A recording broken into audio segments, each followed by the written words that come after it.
Sa iba pang mga balita, 16 na mga kontraktor ang ipinapa-blacklist sa mga proyekto ng pamahalaan na posible pang lumobo sa higit 60. At sa harap diyan, sinabi ng Malacanang na tiwala si Pangulong Ferdinand R. Marcos Jr. na marami pa ring kontratista maayos ang trabaho at hinimok na makipag-transaksyon sa gobyerno. Si Kenneth Paciente sa sentro ng balita. Tiniyak ng Malacanang na walang dapat ikabahala ang mga matitinong kontraktor na kasalukuyang may hawak ng ilang infrastructure projects sa bansa. Lalo't binigyang diin ni Pangulong Ferdinand R. Marcos Jr. na patuloy na babayaran ng pamahalaan ang mga kontratistang maayos at mahusay ang pagtupad sa kanilang trabaho.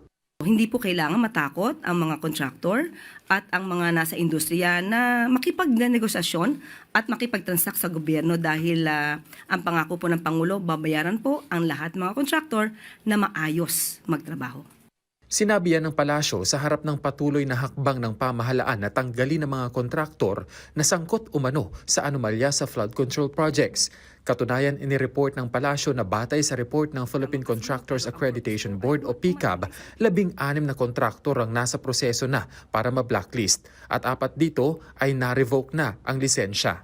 Habang batay sa datos ng DPWH, mahigit 60 kontraktor naman ang maaaring ma-blacklist pa.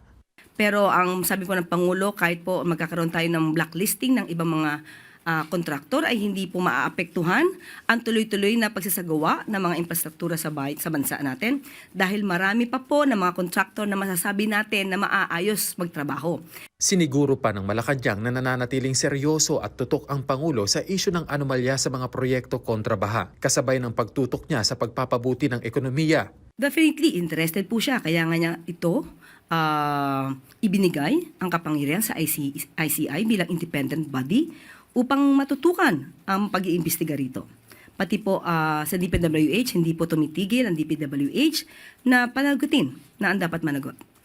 Dagdag pa ng Malacanang, dapat bigyan ng kalayaan ng mga naaatasang ahensya ng gobyerno na gawin ang pag-iimbestiga at hintayin na lamang ang kanilang ire-report. Tiniyak din nito na mahuhuli ang mga puganteng sangkot sa maanomalyang flood control projects.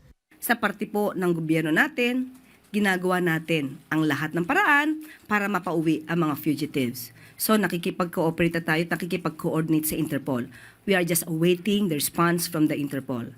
So tayo naman ay naging maganda rin naman na kapartner ng Interpol at alam po natin na Interpol ay ginagawa din nila ang kanilang mandato. So makakaasa po tayo at na mapapauwi ang mga fugitive dito. Bagaman nais mapanagot ang mga sangkot, iginagalang ng Pangulo ang separation of powers matapos iulat ng Ombudsman na hirap itong makakuha ng salin ng mga mambabatas na kanilang iniimbestigahan dahil kailangan pang lumusot sa plenaryo. Meron po tayong separation of powers na tinatawag at kung ano man po ang rules ng House of Representatives or Kongreso patungkol po dyan, yan po ay ginagalang ng Pangulo. Iniiwasan po ng Pangulo na magkaroon ng executive overreach. Sa ngayon, ipinauubaya na rin ng Pangulo sa ICI kung ano ang magiging kapalaran nito bilang isang independent investigating body. Nung tinanong ko po yan kung paano po ang mangyayari sa ICI, sabi ng Pangulo ay independent body ito.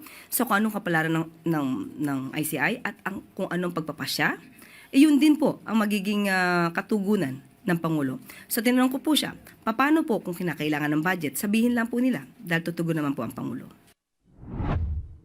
Samantala, ipinunto naman ni DPWH Secretary Vince Dizon na malaki ang papel ng taong bayan, civil society groups, maging ng simbahan sa pagbabantay kung tama ang implementasyon ng mga proyektong pang-infrastruktura ng pamahalaan.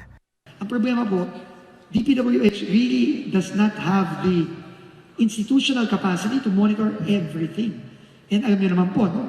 Marami pa rin pong mga masasamang tinapay sa loob ng DPWH, no? So we really need the help of the church, the diocese, the civil society groups in the local areas to really help us monitor. Kenneth Paciente para sa Pambansang TV sa Bagong Pilipinas.